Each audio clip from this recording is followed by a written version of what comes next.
Bonjour à toutes et à tous. Exceptionnellement, je fais une petite, toute très courte vidéo de ma voiture parce que j'ai un petit peu de temps libre avant de retourner au travail.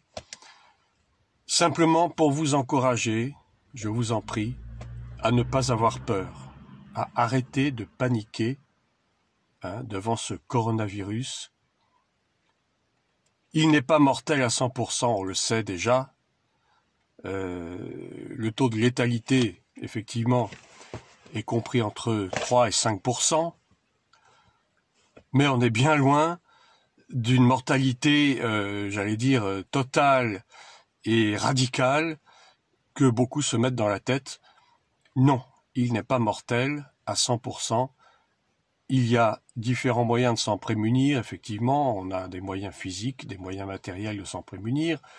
Vous les connaissez certainement déjà, et beaucoup on en parle d'ailleurs sur les réseaux sociaux. Vous pouvez les appliquer, bien entendu.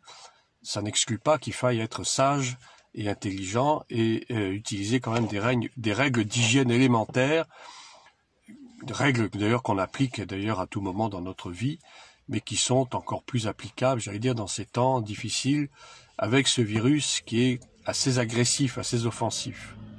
Je vous en prie, arrêtez d'avoir peur. Arrêtez de paniquer.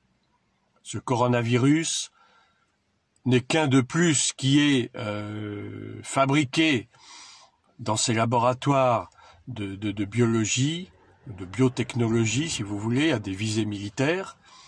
Donc dans ces laboratoires P4 de l'armée, que l'on trouve partout dans le monde, il y en a même en France. Et donc à Wuhan, en Chine, le laboratoire P4 a donc testé ce virus, ce coronavirus, qui a été fabriqué, bien sûr, et ensuite qui a été trafiqué de façon à le rendre offensif, de le rendre létal dans un petit pourcentage de cas, et afin de créer cette épidémie, cette pandémie. C'est une attaque démoniaque.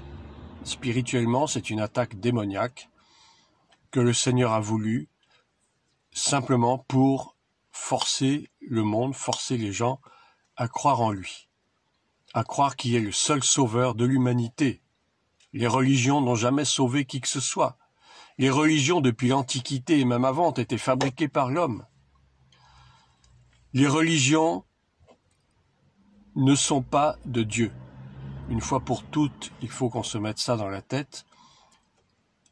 Tout ce qui peut nous sauver, et la seule chose qui puisse nous sauver, c'est de mettre notre foi entière, pleine et exclusive dans le Seigneur Jésus, venu en chair dans le monde, Fils de Dieu, pour expier à la croix de Golgotha nos péchés et nos malédictions. Il a pris sur lui nos malédictions et nos maladies, comme le dit Ésaïe, le prophète Ésaïe. Il est le seul recours, il est notre seule sauvegarde, il est notre seul remède, entre guillemets, contre toute attaque démoniaque et particulièrement contre toute maladie. Et je voudrais citer ce psaume 91, que beaucoup déjà ont cité dans les réseaux sociaux, à juste titre, qui nous dit notamment dans ces versets suivants « Je ne craindrai ni les terreurs de la nuit, ni la flèche qui vole de jour, ni la peste qui marche dans les ténèbres, ni la contagion qui frappe en plein midi. » Ni la contagion qui frappe en plein midi. Faisons nôtre ce psaume, n'hésitons pas à le réciter matin, midi et soir comme un médicament.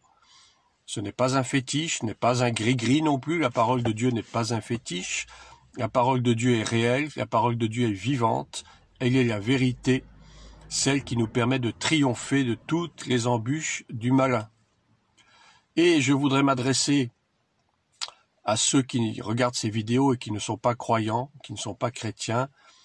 Il est le temps pour vous de fléchir les genoux devant Dieu, de reconnaître que vous avez vécu sans lui pendant des années, voire des décennies, qu'il est temps maintenant de se tourner vers Jésus-Christ, le seul Sauveur et Seigneur, le seul qui soit mort et ressuscité. Personne d'autre que lui n'est mort et ressuscité. Beaucoup sont morts, mais tous ne sont pas ressuscités, à part lui. Il est le seul.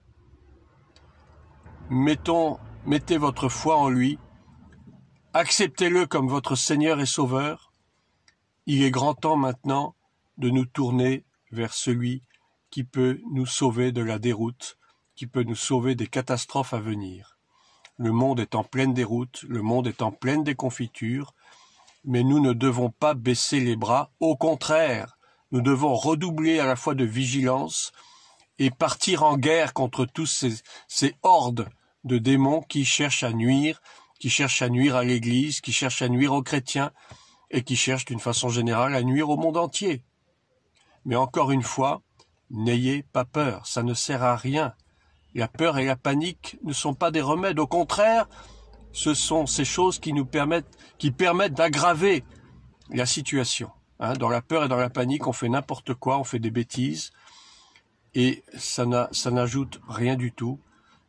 Ce n'est pas du tout un remède efficace.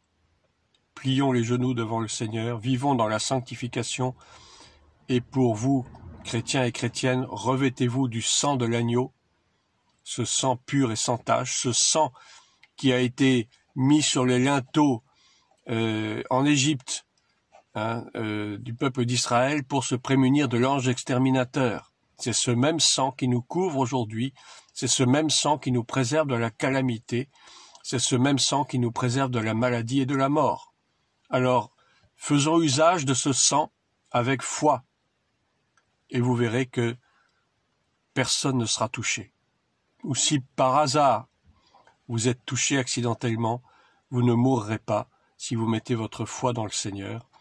Vous ne mourrez pas parce que le Seigneur protège ses enfants. Soyez bénis, j'espère que ces paroles d'encouragement vous serviront. À une prochaine fois. Bonne journée à tous.